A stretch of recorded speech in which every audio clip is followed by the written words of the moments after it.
जय श्री राम।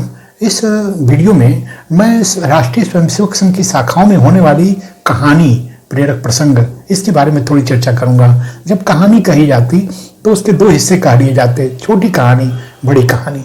छोटी कहानी जैसा नाम से ही स्पष्ट है कि उसका जो आकार प्रकार, उसकी समयावधि, उसका क्षेत्र छोटा होगा।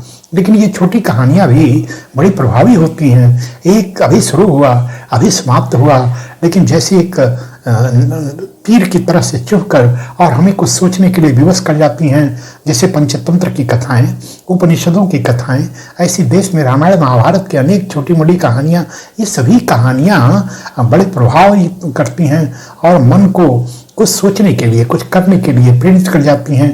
ये हुई छोटी कहानी। तो कहानी का स्वरूप जब कहा जाए तो ऐसा न समझा जाए कि ये छोटी कहानी ही कहानी है। कई बार बड़ी कहानियां जो लगातार आद्योपारण, जैसे आजकल के सीरियल का विचार करें तो सीरियल में कथाएं जो होती हैं छोटी भी हो सकती हैं, लेकिन कई बार वो कथाएं बड़ी होती हैं। उसको आद्योपांत कहने में एक समय लगता है। यानी सामान्यतः लिखित साहित्य में तो उसको उपन्यास का रूप दिया जाता, नॉवेल के रूप में दिया जाता, लेकिन मैं उसे बड़ी कहानी कह रहा हूँ। तो बड़ी कहानी में जैसे एक रामायण सीरियल हुआ, यानी दूरदर्शन के पर्दे पर एक बड़ा लोकप्रिय सीरियल, सर्वाधिक लोकप्रिय सीरियल रामायण हुआ, वैसा ही एक महाकाव्य महाभारत हुआ। ये कथा साहित्य है। तो रामायण और महाभारत शुरू हुआ, जाने कितने एपिसोड बन गए। ऐसा एक एपिसोड आपने देखा चंद्रकांता, चंद्रकांता में भी एक समांतर बहुत सारे एपिसोड बन गए। चाणक्य, ऐसे ही बहुत सारे उसके एपिसोड बन गए। यानी जब थोड़ा उसमें एक ही अंतर, एक विस्तार होता है। तो क्या हम केवल विस्तार कहकर बड़ी कहानी को छोटी कहानी से अलग कर सकते हैं? नहीं। छोटी कहानी में समय कम लगे, इसका जहां ध्यान रखा जाता है। बड़ी कहानी में समय का कोई बंधन नहीं, विस्तार है। इसमें भावों का उच्छ्वास चलता। यदि नदी का वर्णन है तो ठीक से किया, पर्वत का वर्णन है तो ठीक से किया, किसी सूर्योदय का वर्णन है तो बहुत ठीक से किया। उसमें कोई जल्दबाजी नहीं, हड़बड़ी नहीं। कैसे वह भाव सुनने वाले के मन तक उतर जाए, ये पूरी चर्चा की जाती। शिवाजी महाराज युद्ध करने जा रहे हैं तो किस किस प्रकार से उसकी तैयारी चल रही है, उनके आयुध क्या क्या है, उनकी सवारियां क्या क्या हैं, उनके साथ सैनिक किस किस प्रकार के हैं। ये सारी चर्चा को बड़े विस्तार से, कि उसकी एक एक बात का बोध लोगों को सामने हो जाए, यह है बड़ी कहानी। तो जो छोटी कहानी, बड़ी कहानी, यह एक मोटा मोटा अंतर इसमें होता है। तो क्या कहानी और प्रेरक प्रसंग एक ही है? नहीं, कहानी से प्रेरक प्रसंग अलग हो जाता है। प्रेरक प्रसंग बहुधा घटनाओं पर आधारित होता है। कोई एक घटना, कोई एक क्षेपक प्रसंग, यह उसका विषय होता है। स्वामी विवेकानंद विदेश से प्रवास के बाद जब भारत लौटे, समुद्र तट पर लौटने लगे।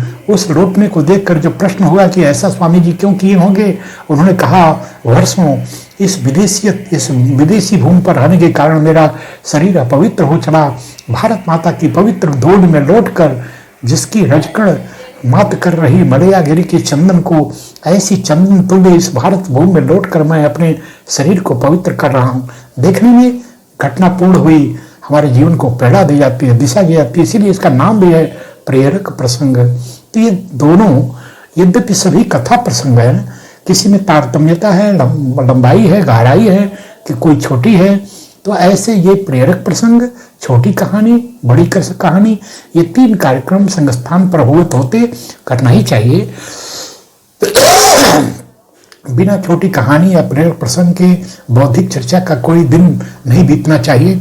यह होना ही चाहिए, लेकिन समय समय पर ऐसी कुछ बड़ी कहानियों का भी आयोजन करना चाहिए, जो 4 महीने 5 महीने लगातार लंबी अवधि में, जिसको एपिसोड वाइज इसको व्यक्त करें, ऐसा भी आयोजन हो। इससे बड़ा समृद्धि होता है। मैं स्वयं जब संघ के कार्यकर्ता अधिकारी के रूप में था, छत्रपति शिवाजी महाराज का पूरा जीवन मुझे कंठाग्र था, और मैं उसको 15 दिन 20 दिन लगाकर और ऐसे शाखाओं पर कहता रहता। लोग उसकी प्रतीक्षा करते, आगे क्या होगा, आगे क्या होगा, एक कुतूहल बना रहता।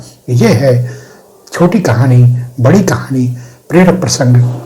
इस तीनों के अंतर को समझकर इन कार्यक्रमों को अपने संस्थान पर आयोजित करें और इसको जाने, परिचय प्राप्त करें। यह इस वीडियो का अविष्ट था। यदि ये चर्चा अच्छी लगी तो वीडियो को लाइक कर, चैनल को सब्सक्राइब करें। जय श्री राम।